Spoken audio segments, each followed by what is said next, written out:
Hi, welcome back. This video, we are going to focus on the question in the CHEMZOOM week 2, which cover chapter 4, chemical bonding, and also chapter 5, state of matter. So in this video, we are going to discuss 20 objective question. Question number 1, when we look at this formula, Lewis structure of molecule AF4 is shown below. What would be the element A? So as we know, there are 4 terminal atom. Each terminal atom going to have a chief octet, so which will equal to 32. And there are another 2 lone pair electrons, so plus 2. Total, there are 34 electrons. However, we know that fluorine is the element have 7 valence electron. We have 4 fluorine, so times 20 times 4, so we'll have 28 electrons. So when I minus from the total valence electron in the Lewis structure is 34, minus the electron that actually contributed by the fluorine is 28. So remaining is the 6 electron, which this 6 electron is coming from A. So means that A is the substance that will be in group 16. So when we look at here, carbon is in group 14, silicon group 14, phosphorus group 15, and only sulfur is from group 16. So the A actually is referred to sulfur, which consists of 6 valence electron. Question number 2. Which of the following is not the exceptional to the octet rules? Means that they ask us which of the compound obey octet rule. So let's check with the first compound, OF2, oxygen 6 valence electron, fluorine 7 valence electron times 2, so total is 20 valence electron. Oxygen is the central atom, and then we have 2 terminal atom, which total electron over here is 16. Then we have extra 4 electron placed in the central atom. So then we can calculate the formal charge. For the halogen, when it has a single bond, the formal charge is 0. Oxygen, 6 valence electron minus 1, 2, 3, 4, 5, 6. So equal to 0 as well. So this is the most plausible Lewis structure, and all central atom also have 8 electrons. So OF2 is basically obey the octet rules. But then sometimes we may have mistake, so it will be better we check out all the compound here. Is it consists of obey octet rule or they are exceptional? Okay, so now we continue with the option B.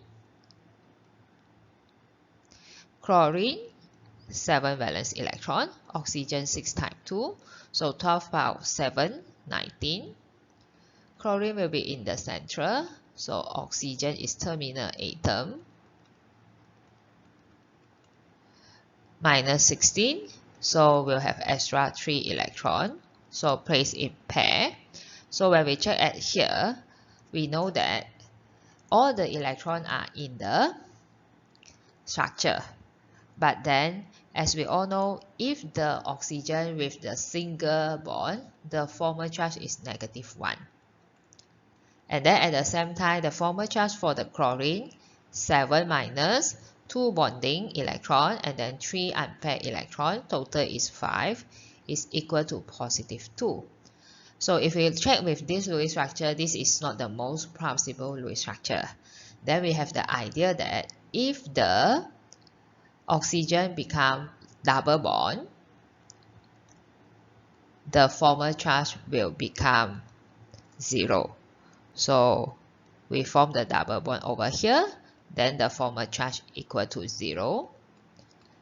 Since formal charge of oxygen is changing, then definitely formal charge of chlorine also will be changing. So we will 4 bonding electron plus 3 unpaired electron, so it's 7. So 7 minus 7 is equal to 0. So basically, this is the most plausible Lewis structure for ClO2. So then now we check the central atom. Central atom have 2, 4, 6, 8, 10, 11, 11 electron, which show that it is expanded octet. So this one ClO2 does not obey the octet rules. Okay, next we will continue with the SnCl2. Sn has 4 valence electron, Cl have 7, so total is 18 electron. Sn as the central atom, so we place the Cl again. 2 terminal atom, so 16, we have extra 2 electron. So in this case, again, halogen have single bond, so the formal charge is 0. And then stannum have 4 valence electron minus 2 lone pair, 2 unpaired electron and 2 bonding electron. 4 minus 4 is also equal to 0. So now this is the most plausible Lewis structure for SnCl2.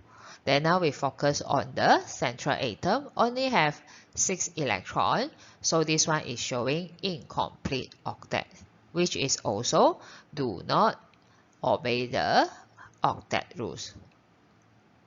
Last structure, which is BBr3. Boron have 3 valence electron, bromine has 7 valence electron, so total is 24. So we have 3 terminal atom, each terminal atom going to achieve octet. So 8 times 3 is equal to 24.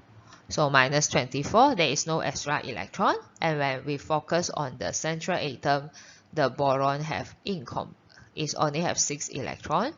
So it's incomplete octet. So again, also do not obey the octet rules. So the answer for question number 2 is A. Question number 3. Which of the combination below will show the ionic bond? So basically, we already know if we want to form the ionic bond, we need a metal and non-metal. So look at the first one. Boron is metal, fluorine is non-metal. However, this combination of elements are not able to form ionic bond because boron is very small size and also with high charge. So that's why boron are not tend to lose electron. So they going to not tend to lose electron.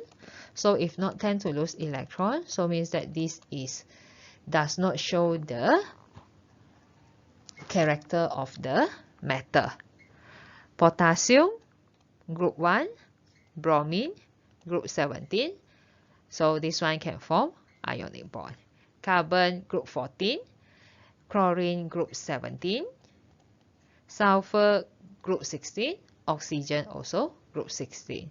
So the correct answer for question number 3 is B. Question number 4. Which of the following compound form polar bond but it is non-polar molecule? So basically, if a compound can be non-polar molecule, we have 2 criteria can check for it. One, are they belongs to basic geometry? Second, there is no lone pair electron at central atom.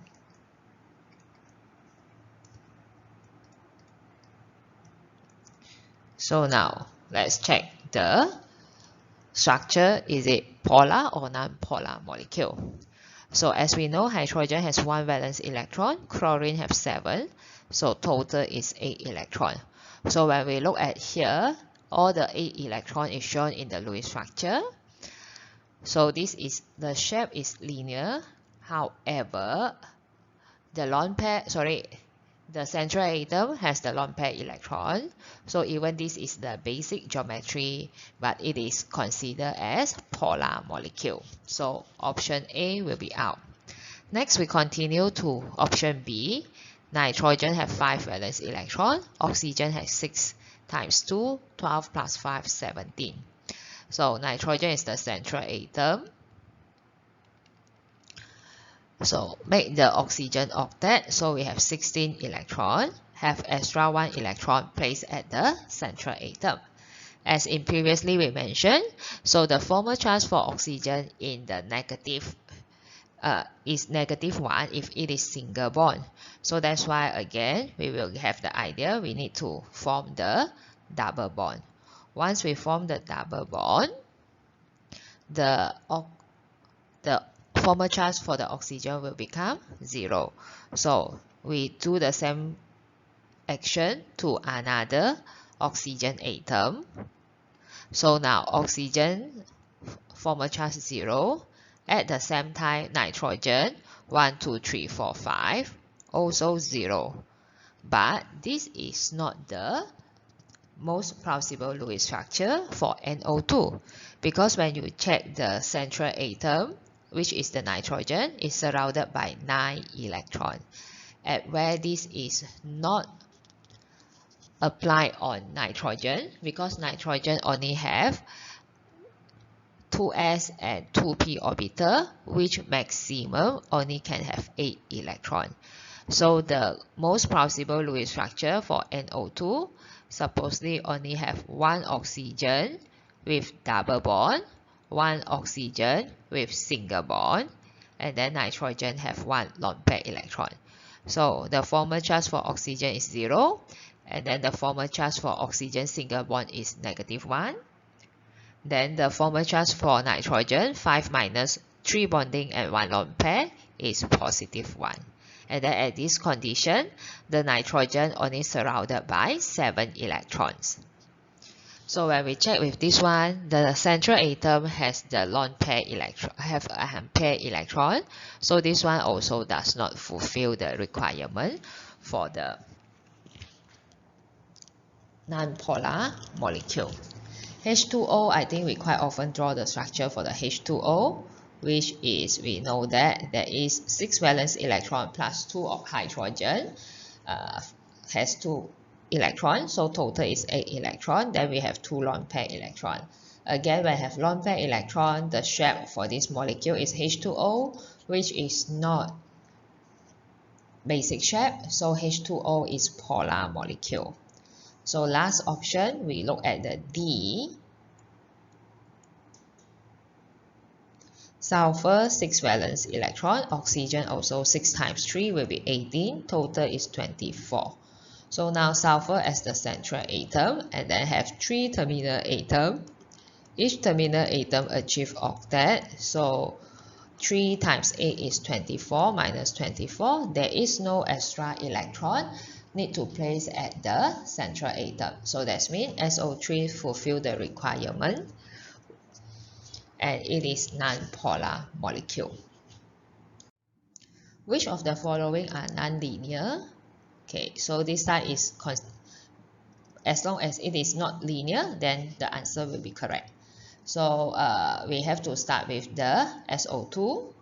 So SO2, as we know, sulfur 6 electron, oxygen also 6 electrons, so altogether 18. 18 minus 16, so we have extra 2 electrons. And then again, the oxygen is not achieved octet yet, so we can form the multiple bond. So each oxygen going to share 1 pair of electron with the sulfur. So oxygen formal charge 0, oxygen formal charge also 0. Then now sulfur have 2, 4, 6, 8, 10 electron. Sulfur is element in period 3, so it is possible to show more than 8 electron. So 6 valence electron minus 6 bonding pair and 2 unpaired electron, the formal charge also 0. So for this one, the shape for the SO2 is V shape. Okay, NO2 basically we already draw in the previous question, so maybe we will go through a bit fast. So nitrogen 5 valence electron, oxygen 6 valence electron, 12 plus 5 basically is equal to 17. Okay, then we have extra electron placed at the central atom. Again, the formal charge of the oxygen is not equal to 0, so we can form one double bond. So at least we make sure this is 0. And then 2, 4, 6, 7, this is the maximum electron that can hold by nitrogen, because nitrogen is element in period 2, maximum can hold 8 electrons. So if you form the double bond for another oxygen over here, the nitrogen will have more than 8 electrons, so it is not accepted. So when we look at here, 3 electron domain, 2 bonding, 1 lone pair, and O2 also have the shape of V shape. Next one is the SnCl2. Sn have 4 valence electron, Cl have 7 valence electron. So 7 times 2, 14 plus 4 is 18. So SnCl. So 2 terminal atom, as we know, 8 times 2, 16. Again, we have 2 extra electron placed on the sternum. Okay, so when you look at it, this one is quite similar as the SO2. But then chlorine only will have show the formal charge 0 when it is single bond, different from oxygen. Then sternum have 4 valence electron, minus with 2 unpaired electron and 2 bonding pair electron. So altogether, the formal charge of sternum also 0. So this is the most plausible Lewis structure. So no need to form double bond, even though sternum is incomplete octet. So again, now we can see that 3 electron domain, 2 bonding, 1 lone pair. So the shape for SnCl2 also is V shape. So all this V shape is not linear, so the answer is D. Carbon dioxide molecule is, so we have 3 options here. So when we look at the question, linear, nonpolar molecule, the bonding, so basically we are going to draw the Lewis structure for carbon dioxide. Carbon have 4 valence electron, oxygen have 6. 2 times 6, 12 plus 4 is 16. Carbon in the middle, oxygen. So oxygen have 2 terminal atom minus 16 equal to 0. There is no lone pair electron on the central atom.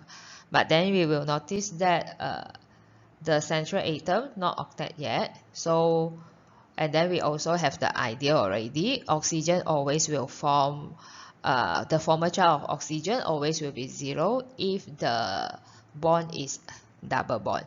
So now oxygen have formal charge of 0. Carbon 4 minus 4 also have 0.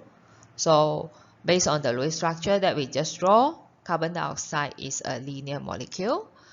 Due to it is linear basic shape, and then the terminal atom are similar, so they also are nonpolar molecule.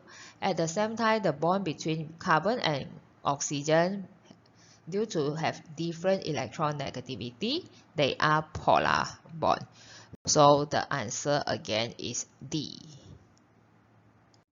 Question 7. Which of the following compound has non-zero dipole moment?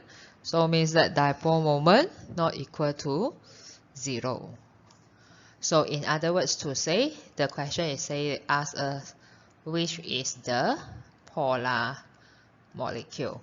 So just now we say polar molecule is, non-polar molecule means that they are the molecule showing the basic shape and also does not have lone pair electron.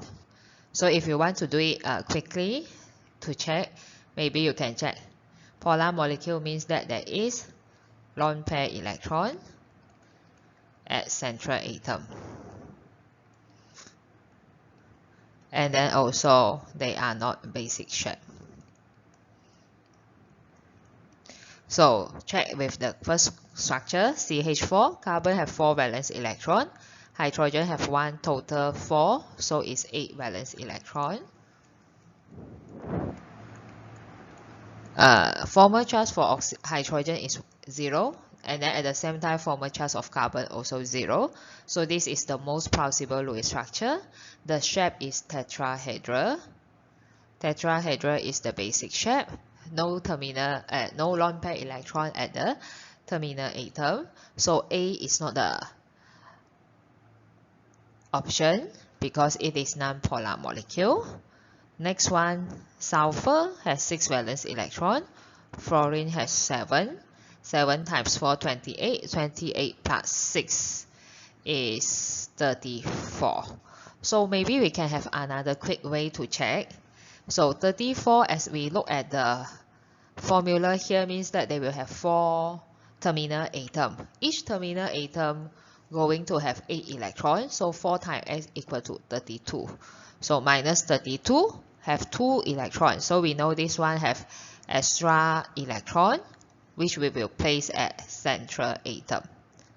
Yes. So basically, this is the polar molecule. Let's check with the structure C, BCl3. So boron have 3, chlorine have 7, times 3, 21 plus 3, 24. So again, when we check at here, there's 3 terminal atoms. Each terminal atom going to achieve octet, so 24. So 24 minus 24, again, there is no extra electron. So if no extra electron, means that no lone pair electron at central atom, then this is non-polar molecule.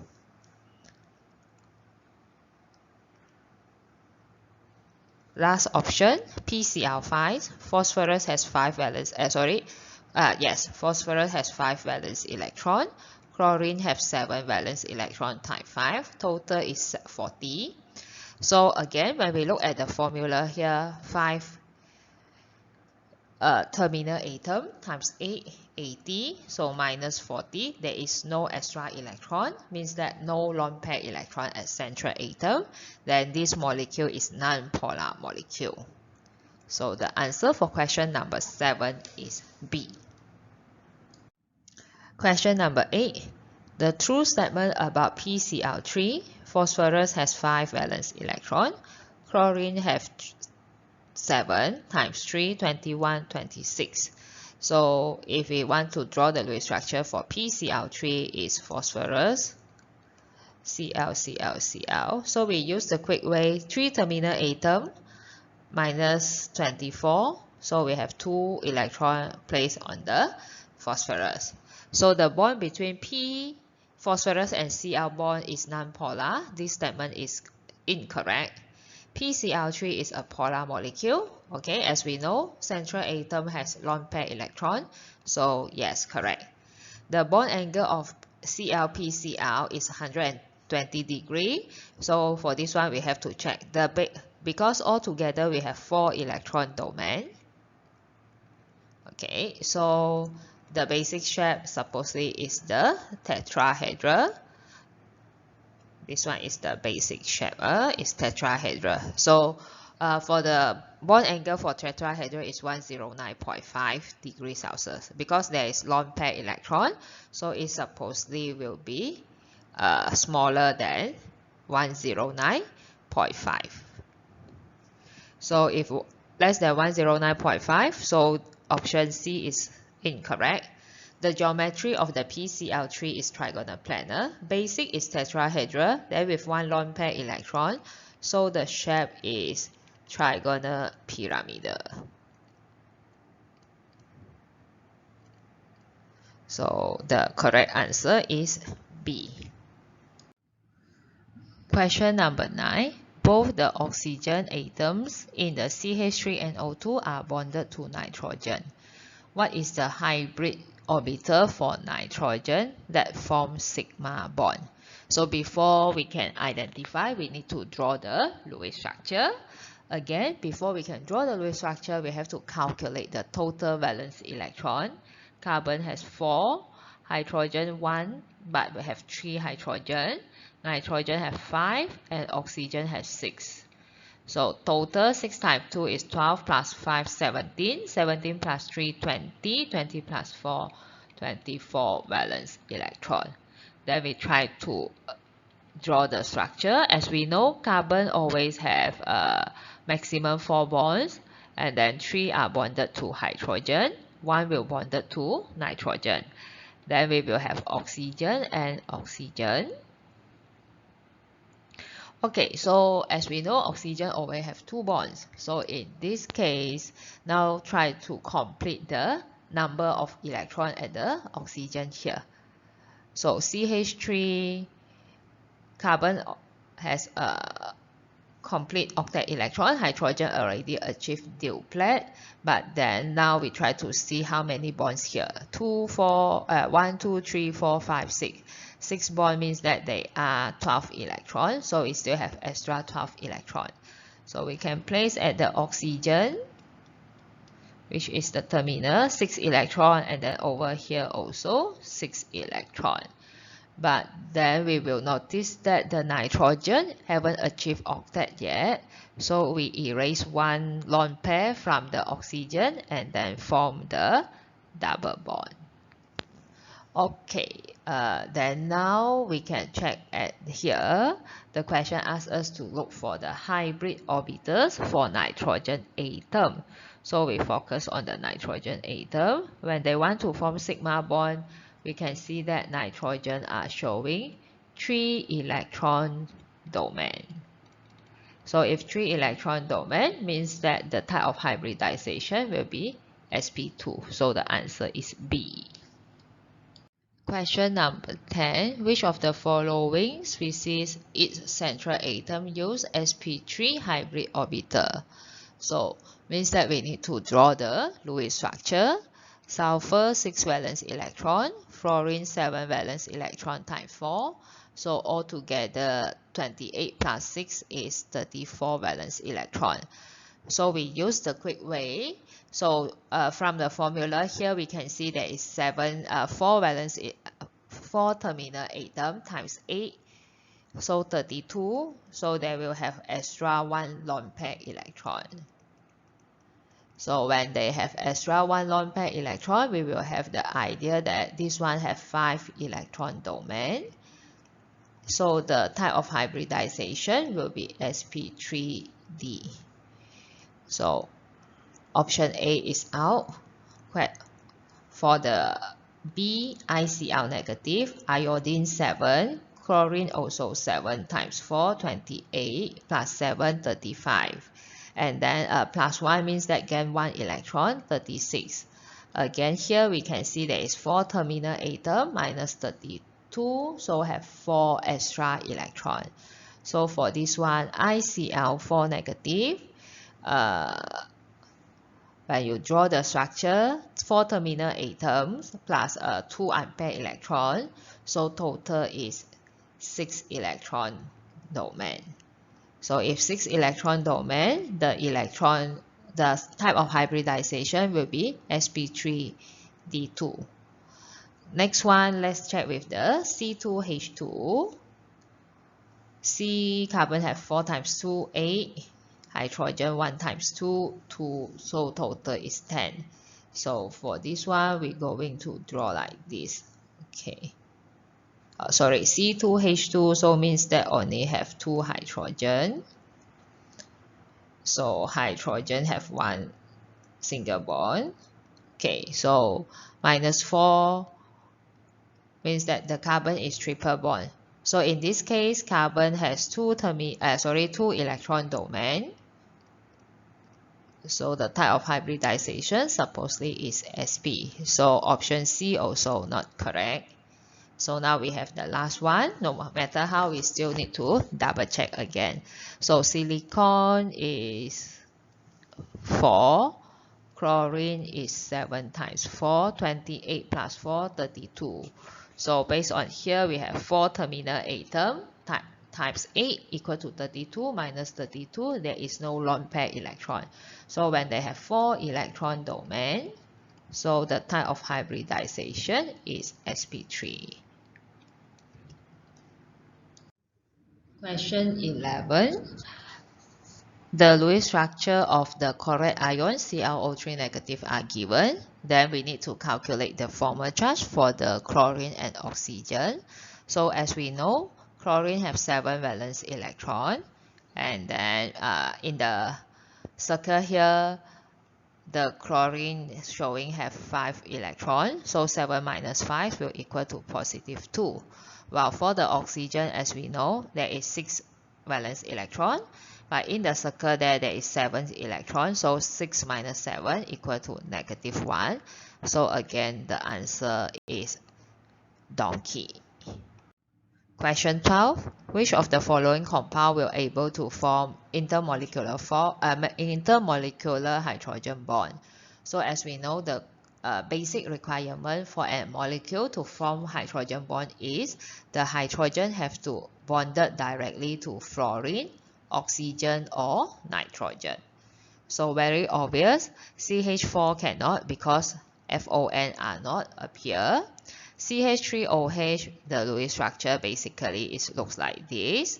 So this part of, we can see that in the molecule, the hydrogen are bonded to the oxygen directly. So the answer could be the B.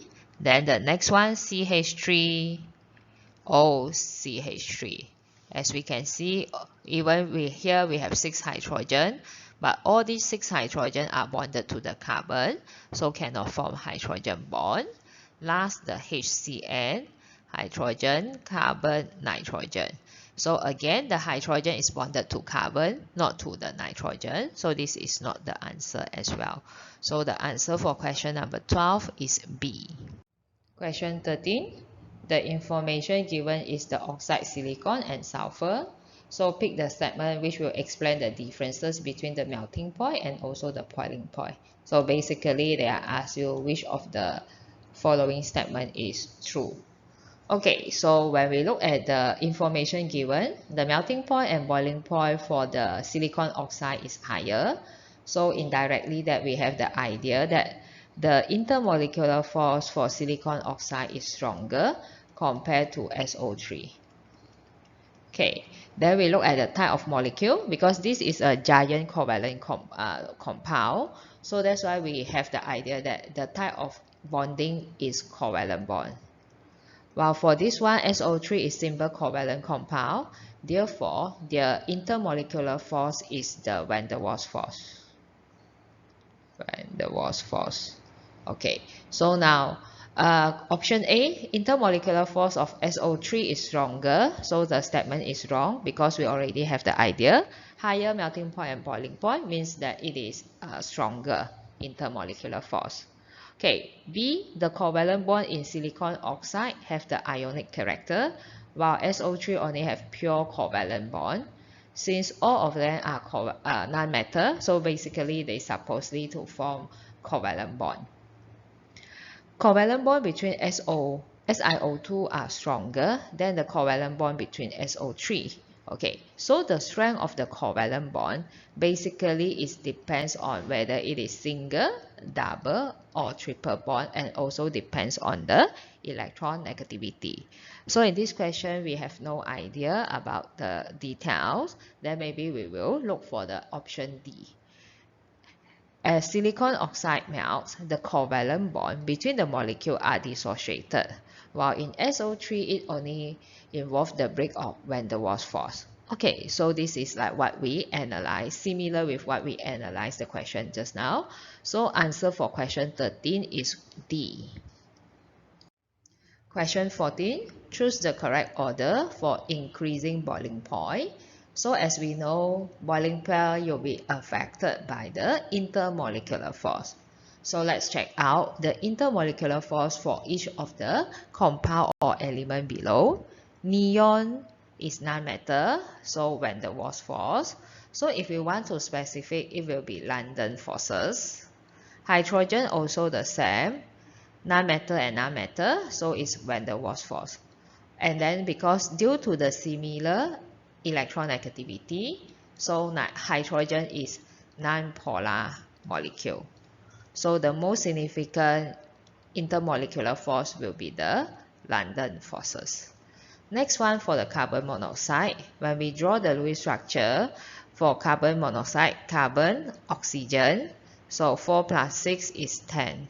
So we try to octet the oxygen. So then we minus 8, we still have another 2 electrons. But the central atom of carbon is not octet, so we're going to move one lone pair electron to share with the carbon, so that carbon also achieve octet and the oxygen also achieve octet. So the shape of this carbon monoxide is linear, but the bonding between carbon and oxygen is polar bond. Therefore, carbon monoxide is polar molecule. So if it is the polar molecule, the intermolecular force that will be play the role in identify the boiling point will be the dipole-dipole forces. So this one is dipole-dipole forces. Next one, HF, as we already have the idea, hydrogen, if bonded directly to F, O, and N, they are going to produce hydrogen bond between the molecule. Okay. Last, barium chloride. As we know, barium is metal, chloride is non-metal, chlorine is non-metal. So metal and non-metal, they are going to form ionic bond. So generally, as we know, ionic bond is the strongest. So all the options A, B, C, D are possible. After the second strongest intermolecular force is the hydrogen. So that's why from here, option C will be out. And then dipole-dipole forces is stronger than London forces. So that's why option B will be out. Okay. So then last, we have both neon and hydrogen are London forces. So London's forces is affected by the molecular size and also molecular shape. So between hydrogen and the neon, the molar mass for the hydrogen is 2 and the molar mass for the neon is 10. This shows that hydrogen has smaller size, so supposedly will have the weakest intermolecular force. So that's why the answer for question 14 is A. Question 15. A sample of carbon dioxide gas occupied 3 liters at 35 degrees Celsius and at 1 atm. Then you need to calculate the new volume if the temperature changed to 48 degrees Celsius and the pressure is 1.5 atm respectively. So basically when we look at this question, you supposedly already have the idea this is about gas. So if it is the gas, then we have to check which gases law that going to apply in this question. We have ideal gas equation, we have combined gas law, and then we have ABC, which is Avogadro, Boyce, Charles, and also Dalton's law. So when we look at this question now, here we have 3 parameters, and then they are going to appear both times for each parameter. So we will have the idea we are going to use combined gas law, which is P1V1 over T1 equal to P2V2 over T2. So since all the unit for the parameter here are the similar, so you just need to remember you have to convert the unit of temperature from degrees Celsius to Kelvin by adding 273. So after you substitute the value and press the calculator, you will get the answer 2.1 liter. Question 60, 25 degrees Celsius, 1 atm is found that a gas with 2.24 liter has the mass 3.11, and then we need to find out the relative molecular mass. So basically, if in the question ask us to look for the relative molecular mass or density, so it will involve ideal gas equation, PV equal to nRT. So we have the pressure, we have volume, we doesn't have number of mole. We know what is the gas constant value that we use, and then we have temperature, even it's in degrees Celsius, but we're able to convert them to Kelvin. Then for this one, number of mole, we know that it is mass over molar mass. after we expand the formula. So with this, we will be, and then we have the mass. So we are able to calculate the molar mass, which will equal to mass RP, sorry, not RP, RT over PV. Press the calculator, you will get your answer is at 33.9. So the answer is C. Question 17. You are given a chemical equation and then you need to determine the volume of the gas at pressure 0.72 atm, temperature 25 degrees Celsius. However, you are given 19.5 gram of oxygen gas. Since we have the equation and we didn't give the information complete for the NO, but we are given the information for the oxygen. So with this, we need to first determine the number of mole of oxygen, which is 19.5. Mass over the molar mass of the oxygen is 32, which will equal to 0.609375 mole. Then because of given the equation, so we're going to compare 5 mole of oxygen will produce 4 mole of nitrogen oxide. So if you have 0.609375 mole of oxygen, it will produce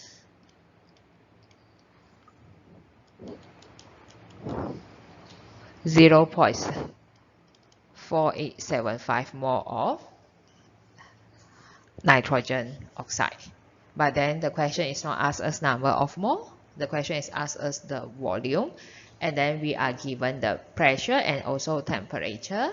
Again, step number 3, we can substitute the information into the PV equal to nRT, and the volume of the NO gas will equal to nRT over the pressure. So substitute all the value, number of mole we just calculated in step 2, gas constant, we have the idea, temperature convert to unit of Kelvin, and then pressure also given. So all are given already. Then when we press the calculator, you will get the volume of NO is 16.6. So the answer is B. Question 18. The following figure shows 2 flasks connected by a valve. Each flask contains gas A and B separately. If both gases do not react with each other, what is the total pressure at temperature T when the valve is opened? Okay, so from here we have the idea. The question asks us about the total pressure. So we know that it will relate with the Dalton's law. Okay, then at the same time, another case is the valve is open. So after the valve is open, the volume of the gas A will not maintain as 12 because some of the gas A can move to the container or the flask at the right hand side. So that's why it will going to have new volume. If the gas A going to have new volume, then same case will happen to gas B. And because of their volume are different, then both of them will have another new new pressure. So in this question, you are given the volume and then also given the pressure. So we know that we are going to apply the Boyle's law. So for the Boyle's law, we are going to use P1 V1 equal to P2 V2. So let's say this one is the formula that we apply in the gas A. So before the valve is open, the pressure is 2, the volume is 12 liter. After the valve open, we have no idea what is the pressure of the gas A, but we know that the volume of the gas A will increase to 16. So and then you press the calculator, you will get 1.5 atm for the pressure of gas A. Then we will repeat the similar case for gas B. This time for gas B, we also use the same formula, apply the Boyle's law. But gas B have different pressure and also different volume. Pressure is 10, volume is 4. New pressure, have no idea, we need to calculate. And then volume of the gas B now also 16 because the valve is open. So the volume for the gas A and gas B are the same. So press the calculator, you will notice that the new pressure for gas B is 2.5 atm. But the question is asked us about what is the total pressure. So once the valve is open, gas A itself will assert 1.5 atm, while gas B will assert 2.5 atm. So according to the Dalton's law, we have to total up these two values, so which will equal to 4.0 atm. So the answer is C. Question 19. Which of the following is true about the liquid based on the graph of vapor pressure against the temperature? So we have the vapor pressure, this time is measured using the millimeter mercury. So as we all know, roughly maybe we look around here, 760 millimeter mercury is equal to 1 atm, which is the atmosphere pressure. Okay, now let's check the one. Acidic acid liquid is the most volatile. If it is the most volatile, means that the vapor pressure is the highest. So when we try to check at the temperature over here, at the starting point over here,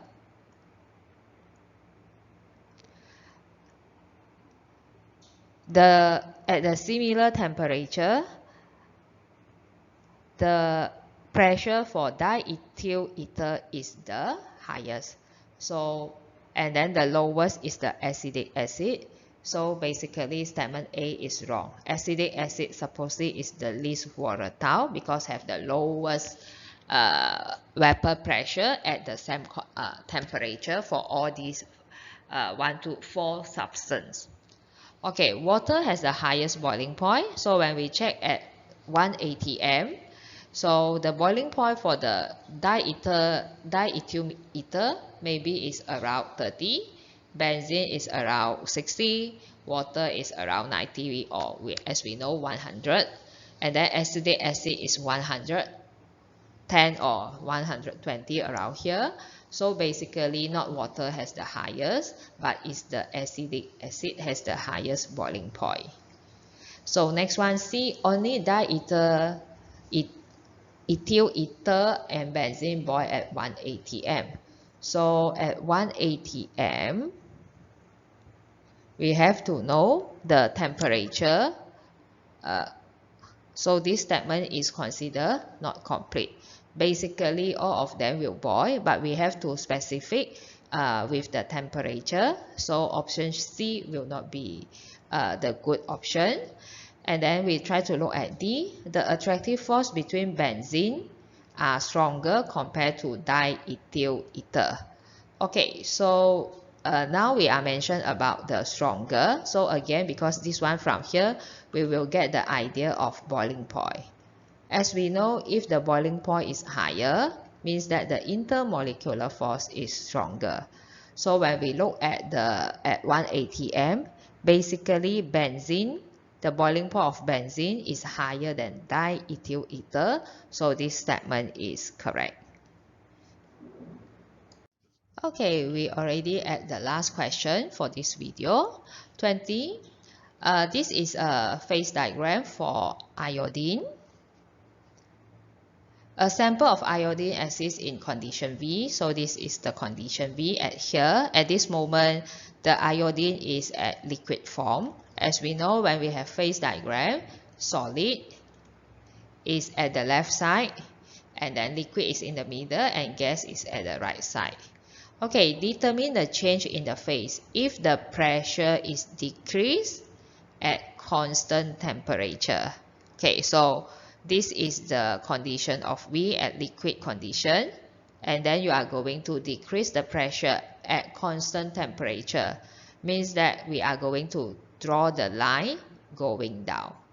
So from here, we will notice that the physical state is changed from liquid to the gas. So option C and D will be out. So then next we proceed to another condition. We already settled for condition 1.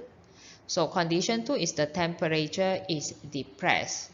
So at constant pressure, so when temperature is depressed, means that also the same. We have to, at this point, we have to move to the left. So when we move to the left, the line will across the solid phase. So we know that the option, the physical state is changed from liquid to solid. So the option is, the correct answer is B. Okay, thank you for staying with me to understand this 20 question. So if you have any question, it is welcome to let me know.